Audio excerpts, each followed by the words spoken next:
গানের মাধ্যমে যে মানুষ দেশকে ভালোবাসে, সব জায়গার মানুষকে বলছে দেশের জয়ধ্বনি তুলতে।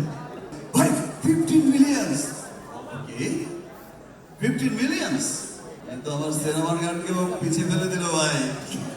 অ্যাকচুয়ালি আমার একটা কথা এখন স্পেশালি বলতেই হয়, সেটা হচ্ছে আমি যেদিন থেকে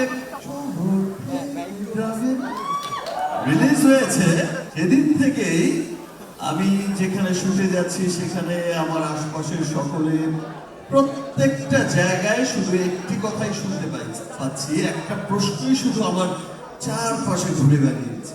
দেশের গান, দেশকে সেলিব্রেট করার একটা গান, শহর থেকে গ্রামে সব জায়গার মানুষকে বলছে দেশের জয়ধ্বনি তুলতে।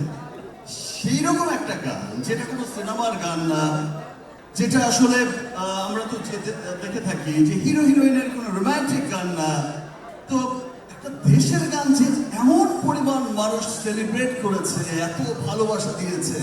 আমি শুট করছিলাম রকস্টারের, আমি জাস্ট শুনতে পাচ্ছি যে আমাকে একটু পর পর বলছে ভাই এত মিলিয়ন্স।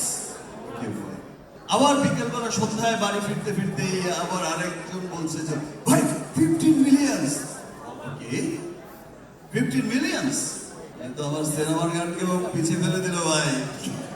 দ্যাট মিনস মানুষ দেশকে ভালোবাসে, মানুষ এমরাইজের এই প্রথম এই পথ চলার প্রথমে গান দিয়ে যে শুরু হয়েছে, জানান দিয়েছে, দ্যাট মিনস বোঝা গেল এই গানের মাধ্যমে যে মানুষ দেশকে ভালোবাসে, মানুষ দেশের সব ভালোর পক্ষে থাকে, সব দেশের সমস্ত মানুষই চায় যে ইয়েস আমি আমার দেশের জয়ধ্বনিটাই তুলতে চাই, এটাই প্রুভ করেছে।